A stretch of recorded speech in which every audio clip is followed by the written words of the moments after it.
ciclo de Krebs e o sistema nervoso central. Parou? Como assim, Fabrício Assini? Você vai fazer uma correlação entre o ciclo de Krebs e o funcionamento do sistema nervoso central? Com toda a certeza. Mas antes de mais nada, nós temos que responder uma pergunta que é: para que serve o ciclo de Krebs?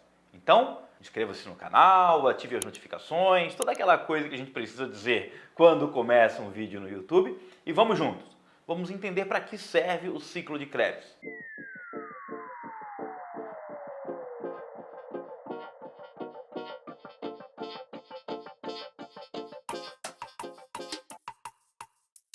A partir de agora, vamos pensar juntos. Ciclo de Krebs.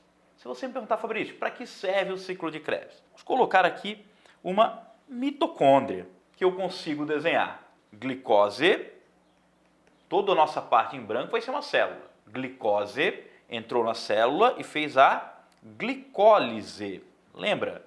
Glicólise é uma sequência de reações bioquímicas onde a glicose será quebrada e formarei duas moléculas de 3 carbonos, que é o piruvato. Esse piruvato entrará na mitocôndria, será apresentado para a coenzima A e formaremos o famoso acetil-CoA. Se você me disser, Fabrício, e daí? E daí que o acetil-CoA apresentará este grupamento acetil para o ciclo de Krebs. Cresce comigo e vamos nos entender agora.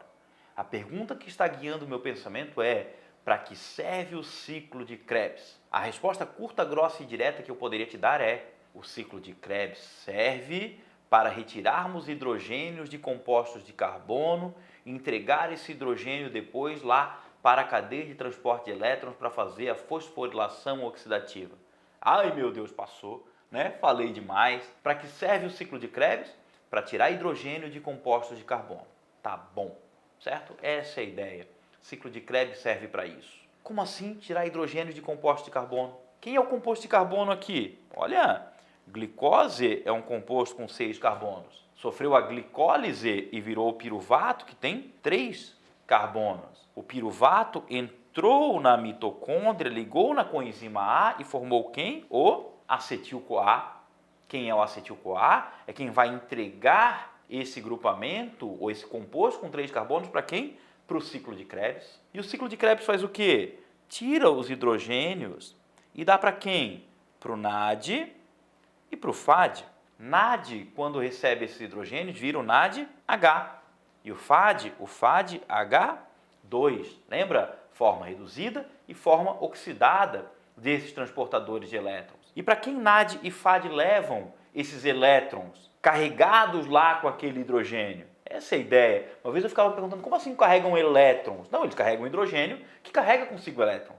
Essa é a pegada. Carregam para onde? Carregam para aquelas proteínas que fazem a fosforilação oxidativa. E aí qual é a ideia? Entregam esses hidrogênios aqui para formar o quê? Para formar o gradiente de prótons. Fabrício, o que vem a ser o gradiente de prótons? Gradiente de prótons é um acúmulo de hidrogênio nesse espaço entre as duas membranas da mitocôndria, entre a membrana interna e a membrana externa mitocondrial. Eu vou formando esse gradiente de prótons para quê? Para ter uma diferença bem grande de concentração de hidrogênio, para que esse hidrogênio, quando volte aqui para dentro, gire uma proteína chamada ATP sintase. Quando o hidrogênio volta, ele gira a ATP sintase e, consequentemente, o ATP sai da mitocôndria para ser utilizado. Cresce comigo em pensamento, revisa alguns pontos para que depois a gente volte a olhar novamente para a imagem. A primeira pergunta foi: para que serve o ciclo de Krebs? Claro, se um professor de bioquímica tradicional me olha agora falando, ele vai dizer: esse cara está simplificando muito o ciclo de Krebs. Obviamente, perdoa-me, professor, eu também já fui professor de bioquímica na graduação, já peguei o Lehninger, já olhei para esse ciclo de Krebs, eu sei que a gente pode falar muito mais do que isso. Mas o meu objetivo aqui é ser sucinto, curto, grosso e direto. para que serve o ciclo de Krebs, para tirar hidrogênios de compostos de carbono, entregar para o NAD e para o FAD, para que NAD e FAD entregue para a cadeia de transporte de elétrons e façam um gradiente de prótons, que gira a ATP sintase e solta o ATP, para que esse ATP saia daqui a pouco da mitocôndria e seja útil para aquela célula. Para isso serve o ciclo de Krebs. E se você ouviu a minha frase e entendeu, esse vídeo serviu para você. Volta para a imagem e vamos pegar essa frase e vamos olhar ela no meu desenho. Para que serve o ciclo de Krebs? Olha para a imagem agora, por favor. Fabrício, quem é que entregou esse composto de carbono? Quem entregou o composto de carbono foi o acetil-CoA. Aqui, originado de onde? Da molécula de piruvato. Piruvato mais acetil-CoA formaram o acetil-CoA. Então, originado do metabolismo de carboidratos. Mas não esqueçam que a beta-oxidação de lipídios também forma acetil-CoA. Para que serve o ciclo de Krebs? Para tirar hidrogênios de compostos de carbono. De onde vêm esses compostos de carbono? Olha, a priori, do metabolismo de carboidrato, do metabolismo de lipídio, em situações muito específicas lá do metabolismo proteico. Mas a priori, vamos ser mais básicos, metabolismo de carboidrato, metabolismo de lipídio. Quem entrega esse composto de carbono é o acetil-CoA. O piruvato, quando liga na coenzima A, ajuda a formar o acetil-CoA. Fabrício, o que o ciclo de Krebs faz com esses compostos de carbono que ele recebeu? Ele tira os hidrogênios. Tira os hidrogênios e dá para quem? Dá para os famosos NAD e FAD. Fabrício, quem são NAD e FAD? São transportadores de elétrons. E um dia eu, estudante de graduação, ficava perguntando: como assim tira um elétron? Eu tenho lá num átomo o núcleo com prótons e nêutrons, os elétrons na eletrosfera, ele tira um elétron? Não, ele dá o hidrogênio, que carrega consigo os elétrons. Então NAD e FAD transportam o hidrogênio. NAD, NADH. FAD, FADH2. Forma reduzida e forma oxidada desse transportador de elétrons. Volta para o nosso mantra. Para que serve o ciclo de Krebs? Para tirar hidrogênios de compostos de carbono. De onde vêm esses compostos de carbono? Do metabolismo de carboidratos, do metabolismo de lipídio. Quem entrega esse composto de carbono? O acetil-CoA. O que o ciclo de Krebs faz? Tira o hidrogênio e dá para quem? Dá para o NAD e dá para o FAD. Agora vamos lá. NAD e FAD levam para quem? Levam para a cadeia de transporte de elétrons, para fazer a fosforilação oxidativa. Fabrício, o que aconteceu na fosforilação oxidativa? Aquele hidrogênio entregue pelo NAD e pelo FAD começou a ser acumulado no espaço entre a membrana interna e externa da mitocôndria. Para que, Fabrício, que eu acumulei esse hidrogênio? Para formar um gradiente de prótons, uma diferença de prótons, para quando esse hidrogênio voltar por aqui, ele girar uma proteína. Qual é o nome dessa proteína? ATP sintase. A enzima que sintetiza ATP. E ela sintetizou o ATP, só que o ATP estava ali grudado nela. Quando o hidrogênio voltou, ela girou e o ATP soltou. Soltou e foi utilizado. Para isso que serve, no fim das contas, a grosso modo, o ciclo de Krebs. E como isso se conecta com o sistema nervoso central? Fica eu e você agora para que eu possa finalizar esse vídeo de maneira elegante e mostrando essa ciência bioquímica.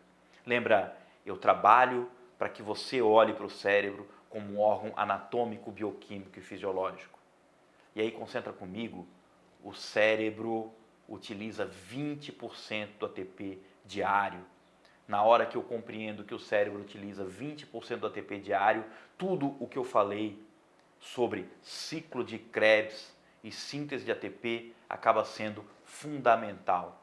E a ideia é compreender o seguinte, que esses carboidratos, que esses lipídios, que são fornecidos ao cérebro, são úteis para formar ATP. E para que serve esse ATP? Para geração de potencial de membrana, para exocitose de neurotransmissores, para transitar uma proteína sintetizada no corpo celular até um terminal pré-sináptico, para fazer as reações de limpeza, de manutenção neuronal. ATP é fundamental para o sistema nervoso central. Pensa quanto ATP gasta o cérebro de alguém que pensa demais. Pensa comigo sobre isso.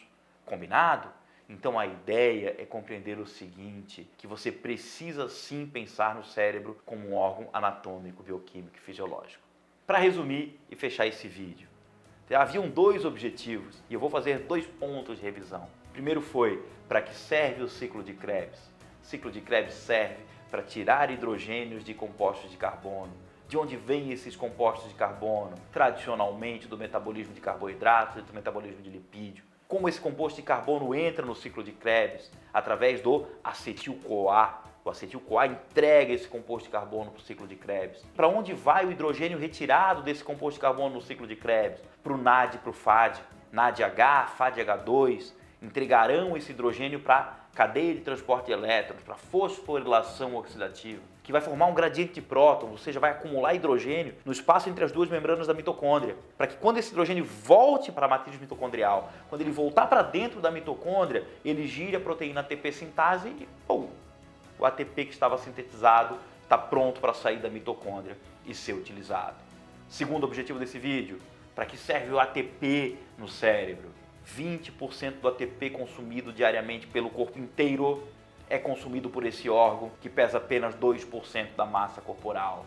ATP no cérebro, geração de potencial de membrana, exocitose de neurotransmissores, trânsito de macromoléculas sintetizadas no corpo celular em direção ao terminal pré-sináptico, higiene bioquímica neuronal e de uma série de outras. Pense diariamente sobre a síntese de ATP para o seu cérebro, porque sim, seu cérebro é um órgão anatômico, bioquímico e fisiológico. Um abraço, tudo de bom, até uma próxima, tchau!